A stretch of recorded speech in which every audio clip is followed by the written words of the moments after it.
কখনো মধ্যরাতে বা এই সময়ে অঝরে কেঁদেছেন আল্লাহর কাছে? নিজের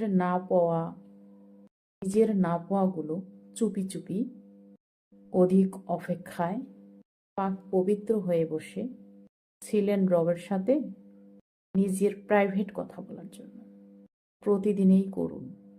নিজের শোকে এতটাও ডুবে পড়বেন না যে যেটা আপনার সব কিছুতেই মোড় ঘুরাতে পারে।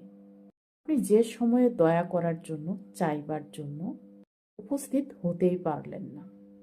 আর কিছু কিছু বিচার নিজে করতে নেই, আল্লাহর উপর, আপনার রবের উপর ছেড়ে দিন। কে জানেন আপনার কষ্টের তুলনায় আপনি যদি বিচার করতে যান সেটি খুব ক্ষুদ্র হবে ও নিজের ক্ষতি করে ফেলবেন। অজান্তে তাই বিচার চাবেন রবের কাছে। মজলুম হিসাবে দেখবেন 6 মাস পরে হলেও উত্তম বিচার পাবেন ইনশাআল্লাহ।